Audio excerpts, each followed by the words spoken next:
বিসমিল্লাহির রহমানির রহিম। আসসালামু আলাইকুম ও আদাব। আজ আমি যে টপিকটি নিয়ে কথা বলছি তা হচ্ছে এটি গাছ নিয়ে, যে গাছটি আমাদের আনাচে কানাচে বাড়ির উঠানে প্রচুর জন্মায়। বিশেষ করে হিন্দু সম্প্রদায় ইহা অত্যন্ত যত্নের সহিত বাড়ির আঙ্গিনায় লালন পালন করে থাকেন, যার বৈজ্ঞানিক নাম অসিমাম হিরসুটান, অপর বৈজ্ঞানিক নাম অসিমাম টোমেন্টোসাম, হোমিওপ্যাথির নাম অসিমাম ছ্যাংটাম, বাংলা নাম তুলসী। তুলসী এদেশের অতি পরিচিত ক্ষুদ্র একটি বৃক্ষ। হিন্দু সম্প্রদায়ের বিভিন্ন পূজা অর্চনায় এই গাছের পাতা ব্যবহার করে থাকেন। মুষ্টিযোগ হিসেবে ইহার ব্যবহার আগে থেকে সুপ্রসিদ্ধ। 3 প্রকার তুলসী দেখতে পাওয়া যায়: অসিনম স্যাংটাম, অসিনম ক্যানাম ও অসিনম কেরিওহেলাম। রাম তুলসী, দুলাল তুলসী ও শ্বেত তুলসী। চিকিৎসা শাস্ত্রে বেশিরভাগ কিংবা বিশাল অংশ জুড়ে আছে অসিনম স্যাংটাম। ইহা পচন নিবারক ও দুর্গন্ধনাশক। তাই আজকের আলোচনা অসিনম স্যাংটামকে নিয়ে। আশা করি মন দিয়ে শুনবেন। ভিডিওটি ভালো লাগলে লাইক, কমেন্ট ও চ্যানেলটি সাবস্ক্রাইব করতে ভুলবেন না। তুলসী পাতা কফ নিঃসারক, বায়ুনাশক ও উত্তেজক, বিস্নিগ্ধ ও মূত্রকারক। তুলসী গাছের রস কৃমিনাশক। শিশুদের সর্দি, কাশি, জ্বর, উদ্রাময়ে গ্রামেগঞ্জে তুলসী পাতার রসের ব্যবহার অতি পুরাতন। ইহা অক্ষম পুরুষদের বীর্য কারো করার একটি উৎকৃষ্ট ঔষধ। অল্প পরিমাণে প্রত্যেক দিন পানের সঙ্গে খাইলে বীর্য কারো হয়, সহবাসের সময় বাড়ে, স্বপ্নদোষ নিবারিত হয়। আয়ুর্বেদিক মতে সর্দি, কাশি, নাসারোগ, কোষ্ঠবদ্ধতা, সবিরাম ও স্বল্প বিরাম জ্বর, পোকামাকড়ের দংশন প্রভৃতিতে ইহা ব্যবহার সর্বজনে স্বীকৃত। হোমিওপ্যাথিতে ডাক্তার পরমতাস প্রসন্ন বিশ্বাস এই ওষুধটি পরীক্ষা করেন, যা বর্তমানে লক্ষণভিত্তিক বহু রোগী ব্যবহার হয়ে আসিতেছে এবং হোমিওপ্যাথিক চিকিৎসা শাস্ত্রের এক অভূতপূর্ব ঔষধ হিসেবে প্রমাণিত হয়েছে। এর হোমিওপ্যাথির মতে প্রয়োগ লক্ষণ একে একে বর্ণনা করছি, যেখানে অমৃতের মতো ফল পাওয়া যায়। প্রথমে মানসিক লক্ষণ। সব বিষয়ে সব কাজে ভুল হয়, এমনকি কথা বলিতেও ভুল। অপ্রাসঙ্গিক কথা প্রলাপ বকে। স্মৃতিশক্তির দুর্বলতা, কোনো কথা সহজে মনে আসে না, অসংলগ্ন কথা বলে, তন্দ্রাচ্ছন্ন ভাব, অজ্ঞানতা, আলস্যতা, অবসন্নতা, কথা বলিতে বলিতে ঘুমিয়ে পড়ে। অসিয়াম স্যাংডামের শিশুরা অত্যন্ত খিটখিটে স্বভাবের, সর্বদা ঘ্যান ঘ্যান প্যান প্যান করে, কাঁদে, কোলে নিয়ে বেড়াইলে শান্ত হয়। এই মানসিক লক্ষণগুলি শিশু রোগীদের ভিতর দেখলে জ্বর, সর্দি, কাশি, দাঁত ওঠা, উদ্রাময়, আমসা, কৃমি প্রভৃতি ক্ষেত্রে এই ওষুধটি অত্যন্ত কার্যকরী মহা ঔষধ। এবারে মাথার লক্ষণ নিয়ে অসিনম স্যাংটাম। রক্ত সঞ্চয়জনিত প্রবল মাথা ব্যথা, সেই সাথে চোখ মুখ লাল বর্ণ ধারণ করে, বর্মতালুতে উত্তাপ বোধ, কপালের চামড়াগুলি কুঞ্চিত হয়, মাথা বাঁধিয়া রাখিলে শীতল জলে ও বাতাসে ইহার উপশম হয়। এবারে চক্ষু লক্ষণ।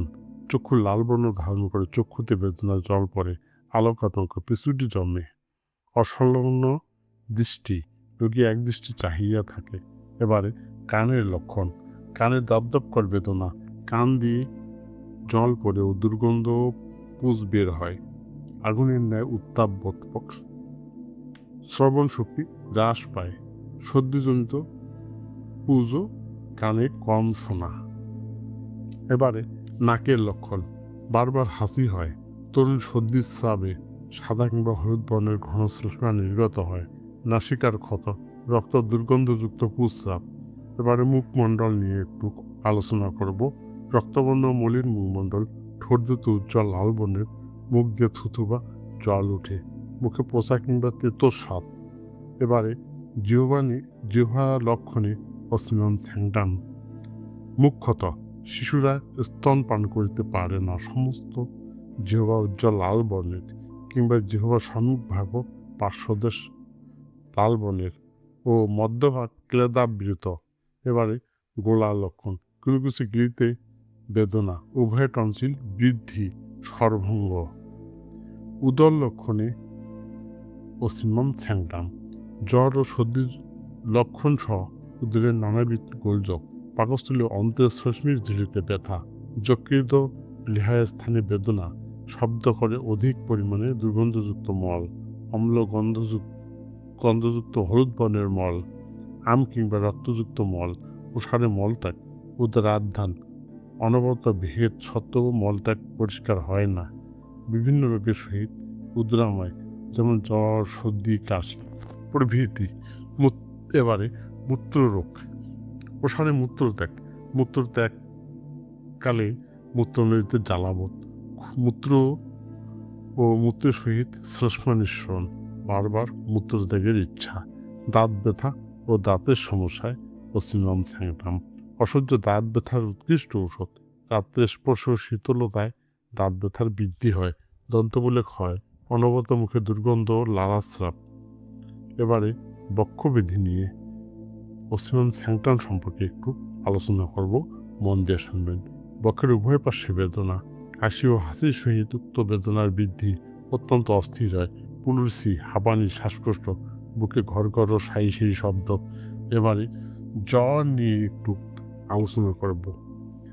লগ্ন জ্বর, উদ্রাময়, সর্দি কাশির সহিত জ্বর, অপরাশনে অত্যন্ত শীত করিয়া জ্বর আসে, কাঁপুনি থাকতে পারে, হাত পা ঠান্ডা, গরম হতে চায় না, অবশ ভাব, ঝিনঝিন করে, রৌদ্রে বসে থাকলেও শীত ভাব দূর হয় না, পায়ে ও জানুতে জীবাণীর ন্যায় বেদনা, সমস্ত শরীরে বেদনা, উত্তাপাবস্থায় অত্যন্ত উত্তাপবোধ, সমস্ত শরীর দিয়া মনে হয় আগুনের ঝলকা বের হয়, হাত পা তালু জ্বালা করে, ঠান্ডা বাতাসে ঠান্ডা পানিতে মাথা ধৌত করিলে রোগী আরাম পায়, ঘর্ম শীত ও তাপ পর্যায়ক্রমে আসে, শীত, বসন্ত ও বর্ষাকালের জ্বর, টাইফয়েডের জ্বরের ওই সব লক্ষণ সহ প্রলাপ, তন্দ্রশূন্যভাব, প্রসারে পায়খানা ও প্রস্রাব, ডান ইলেক প্রদেশে বেদনা, টিপিলে গড় ও বুজবুজ শব্দ হয়, তাতে সর্দি ক্লেদ, মুখে পচাক্ষত দুর্গন্ধ। এবারে স্ত্রী জননেন্দ্রিয়, প্রসবের পরে অত্যন্ত দুর্গন্ধযুক্ত স্রাব, বর্ণ অস্বাভাবিক, অনেক দিন ধরে চলে, স্রাব শ্লেষ্মাযুক্ত, মাছ ধোয়া জলের মতো, পুজের মতো প্রভৃতি, অনিয়মিত ও বহুদিনের স্থায়ী ঋতুস্রাব ও শ্বেতপদর। এবারে পুরুষ জননেন্দ্রিয় নিয়ে শেষ করতে চাই। লিঙ্গের অগ্রভাগে জ্বালা ও ব্যথা, প্রস্রাবের সাথে জ্বালা, সেই জ্বালা লিঙ্গমুণ্ড পর্যন্ত অনুভূত হয়, প্রস্রাবের পর লিঙ্গে অস্বস্তি ও জ্বালা, কলেরীয় সংক্রমণে লিঙ্গে ব্যথা ও জ্বালা, অন্ধকোষে ও শুক্রনালীতে ব্যথা, ঘন ঘন পেশাব, কিডনি ও মূত্রথলিতে পাথর হওয়ার প্রবণতা, প্রস্রাব লালচে কিংবা ইটের গুঁড়ার মতো তোলানি, দ্রুত বীর্যপাত, সহবাসের পর দুর্বলতা, যৌন উত্তেজনা কমে যাওয়া বা যৌনশক্তি হ্রাস পাওয়া, ঘন ঘন স্বপ্নদেশের পর দুর্বলতা, সহবাসের পরে লিঙ্গে ব্যথা ও জ্বালা, মূত্রনালীতে জ্বালা ও সংক্রমণের সাথে যৌন দুর্বলতা। এই ছিল আজকের টপিকের আলোচনা। এই ছিল পশ্চিমবঙ্গ স্যাংটামের আলোচনা। আশা করি উপকৃত হবেন এবং রোগী ক্ষেত্রে প্রয়োগ করবেন। আজ এই পর্যন্তই। আসসালামু আলাইকুম ও আদাব।